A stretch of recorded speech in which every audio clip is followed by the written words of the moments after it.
Hi, this is Susan with Profit Finder Pro Software. Over the next few minutes, I'm going to show you how you can use data that you've collected in order to measure your sales reps' effectiveness in comparison to the different advertising sources or different marketing that you do. So let's take a look at some real data that was collected from a company who gave it for a certain period of time. And obviously we've hidden the names and the identifying factors, but we have our two sales reps. We're going to compare sales rep 1 and 2 according to the number of leads they got, the number of sales they closed based on those leads, or closing ratio percentage, total sales in dollars, the cost of the advertising in dollars, and percentage. So here's sales rep 1. He has radio leads. They advertise with a certain radio station, or this is one of their radio stations, and they had 51 leads that he was assigned, and he closed 20 of them. So he has a 39% closing ratio for radio leads. His total sales in dollar volume was $638,586.39. The cost of the advertising, this is what the company paid on the advertising for this radio station, $52,221.48 for him to get these sales. That's what the 51 leads cost for the advertising dollars. Okay, so a little over 8% off the top of each of his contracts is going immediately to cover the marketing for getting this sale. Now, depending on where your budget is and what you've budgeted for marketing, 8% might be great. Maybe your budget allows for 10% in overall marketing. If so, he's doing great. If you've budgeted 5%, then he's not so great. You need to do some adjustments. But in this case, this company had planned for 10%, and so he's doing well there. Okay, so now let's take a look at some lower cost advertising. We have our repeat customers. He had 21 leads, 19 sales, so his closing ratio percentage was 90%, and his total sales volume was $228,298.63, and it costs nothing. Usually repeat customers cost zero to nothing because you paid for that up front to get them when they were a first-time customer. And then you have your referrals here. Again, referrals are low cost or no cost, depending on if you pay referral bonuses or how that's all set up. So referrals, he had 8 leads, closed 2 of them. So he had a 25% closing ratio there, or closing percentage, and his total sales were $10,265.55, and it didn't cost anything to get those other than just for his previous customers to talk about him. So overall, if we look at the totals here for sales rep 1, he had 80 leads, he closed 41 of them, so that's about 51%, and his gross revenues were $877,117.49. The advertising dollars that we spent, or the marketing dollars we spent, were $52,221.48 in order to get $877,000 in sales.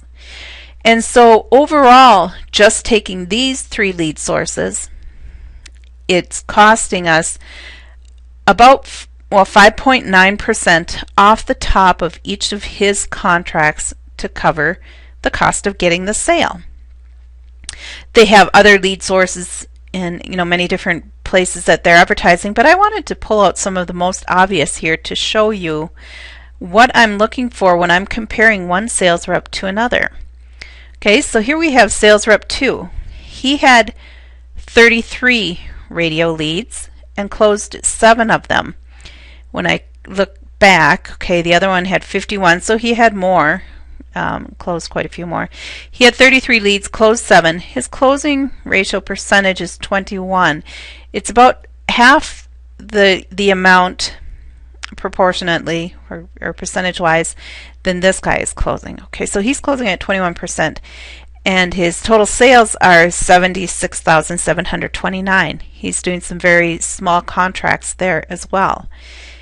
The advertising since he didn't have as many leads, the advertising there is $33,790.37 to get $76,000 in sales. We're way off here. If this company is allowing for 10% for their marketing, they're paying more than 4 times as much as what they had budgeted in order for him to get a sale from the radio station. And so right away when I look at this, I'm warned that something's not working here. Okay, so let's look a little bit further before I start making any decisions on what I do. I look at my repeat customers. He has 19. This guy had 21, so very close. He closed 12 of them, and so he's at a 63% closing ratio. Not quite as strong again.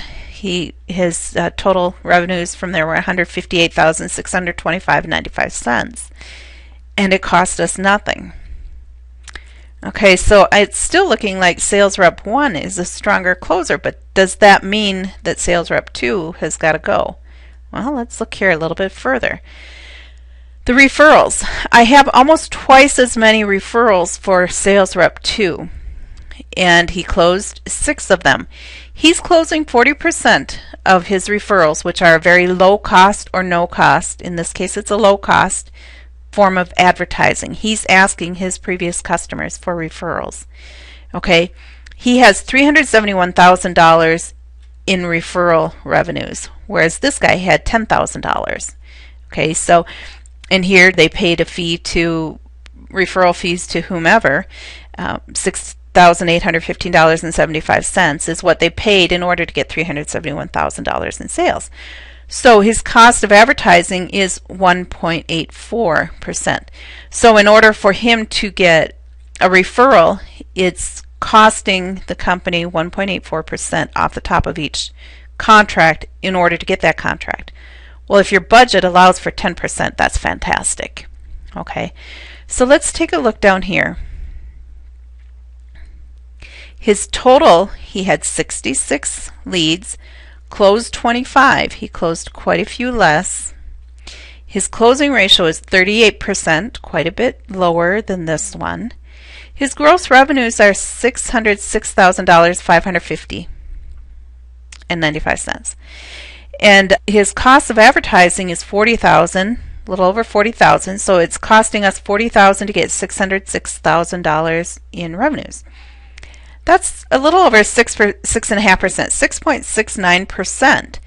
That is still well within what we have allotted for our budgeting. So I'm not going to automatically say this guy has to go. But what I'm going to do is go back here and say something has to be done with this radio, because we can't afford to give these kinds of leads to him. It would make much more sense for us to give the radio leads to this guy, the high closer. In this case, he was the company's high closer for the radio. And if it's coming in at 8% and we've allowed 10%, he's doing great. And then this guy here, we need to also teach him, maybe do some sales meetings on how to ask for referrals or how to get referrals or earn referrals or some way. He needs to get more referral calls coming in. He's a good closer on the cold calls. Why isn't he getting the referrals? What is it that's keeping him from doing that? And so, and if these are just general company referrals, give the referrals to this guy. They're warm leads already, somewhat warm already, so give them to this guy. Maybe he's just more comfortable with those. Either way, when you start adjusting things like that, you're going to see an increase in your bottom line. But you'll only be able to do that if you track that information and have it available so that you can follow it. We always say winners know their numbers.